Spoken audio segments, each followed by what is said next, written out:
that's de-risking their portfolio. Somebody's closing a position because they have to, not because they want to.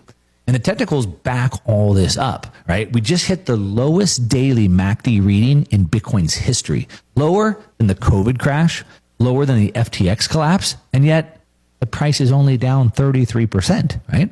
That'd be impossible in a healthy market. RSI hit 21 on the daily. That only happens during true capitulation events, but there's no capitulation this time. The price action is all pressure. It's no panic. Right? That's the tell that we're looking at. This is one or maybe more forced actors unwinding through a broken microstructure. The 10-10 event, it damaged liquidity. Now the seller that we're seeing is basically dragging their inventory through the weekend market. All right, so now you understand the liquidity was low, and then the 10-10 event was the trigger that sent this cascading down, right? But then we need to zoom back out for a second. We have to look at the fundamentals, because this is the part that really matters, at least to me, right? Price, it moves around. Sometimes it moves around pretty violently.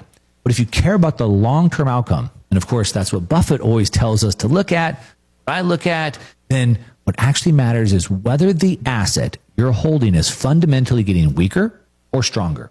So while everybody's panicking about the price, dropping 30, 35%, fundamentals, they've been doing the exact opposite. As a matter of fact, they've been getting stronger in ways we've literally never seen before. Let's start with a couple of them, like institutional adoption, because that's changed more in the last 2 years than in the previous 10. Spot Bitcoin ETFs finally launched in January.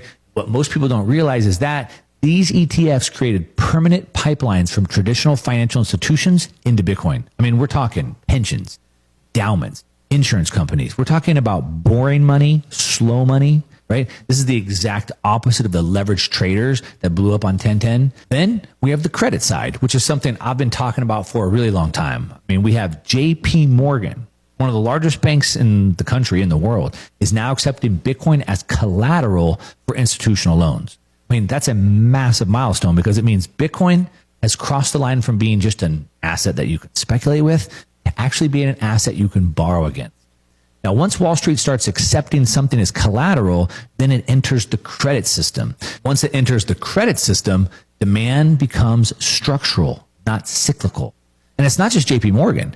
The FHFA, which regulates Fannie Mae and Freddie Mac, they announced this year that mortgage underwriters are allowed to consider Bitcoin holdings when evaluating a borrower's financial strength. Think about that for a second. For decades, Bitcoin was treated like some fringe internal asset.